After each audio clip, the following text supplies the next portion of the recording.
क्योंकि ग्रैप 4 के साथ साथ ये रिस्ट्रिक्शन है वर्क फ्रॉम होम की।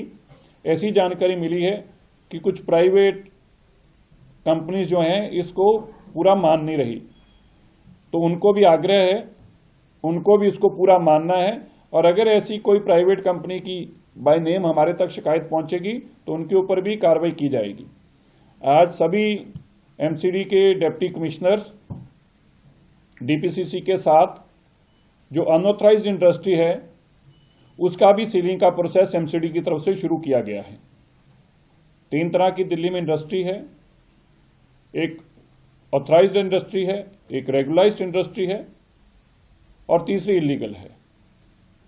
जो इलीगल इंडस्ट्री है इसको 100% किसी भी कैटेगरी में हो, पोल्यूटिंग हो या नॉन पोल्यूटिंग हो, ये मानयोग सुप्रीम कोर्ट का आदेश है कि इनको तुरंत बंद किया जाए। इसलिए एमसीडी इनके ऊपर भी कार्रवाई कर रही है। पोल्यूटिंग इंडस्ट्री के ऊपर सख्त तौर के ऊपर आज से एक्सटेंसिव, जैसे मैंने बताया, ड्राइव के चलते इन सबको बंद किया जाएगा। कल के बाद कुछ मौसम के बेहतर होने की आशंका है, जो जानकारी मौसम विभाग से आ रही है।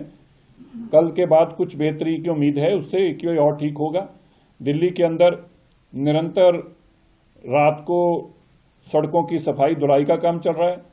दिल्ली में जो हमारा डंप्स है उनमें से औसतन रोज 35,000 मैट्रिक टन कूड़ा आज हम बायोमाइनिंग करके हटा रहे हैं, जिस कूड़े को हटने से दिल्ली का पोल्यूशन कम हो रहा है।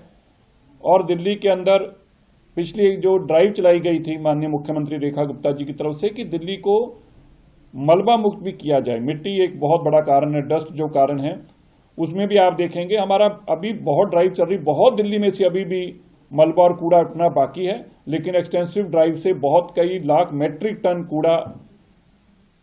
कूड़ा और सिल्ट और मलबा हटाने में हम कामयाब हुए हैं। बहुत सारे वाटर बॉडीज हैं जिनके रिवाइवल के लिए हम तेजी से काम कर रहे हैं, डीडीए के माध्यम से भी और दिल्ली के रेवेन्यू डिपार्टमेंट के माध्यम से भी। वाटर बॉडीज हमारा टारगेट है कि इस साल के अंदर हम अपनी जो पुरानी वाटर बॉडी सालों सालों से बंद हो चुकी हैं, लुप्त हो चुकी हैं, गायब हो चुकी हैं, उनको रिवाइव करें। और हम ये मानकर चल रहे हैं कि इस साल के अंदर कम से कम 50% से ऐसी जो बिल्कुल लुप्त हैं, जो है ही नहीं आज, उनको निकालकर रिवाइव करके इस साल के अंदर हर हालत में उनको रिस्टोर करना इन इट्स ओरिजिनल शेप, चाहे वहां पे इंक्रोचमेंट हो, चाहे वहां पे कुछ भी हो। ये एक बहुत बड़ा चैलेंज है। दिल्ली की जो वाटर बॉडीज हैं वो पोल्यूशन को रोकने के लिए बहुत बड़ी सार्थक हैं।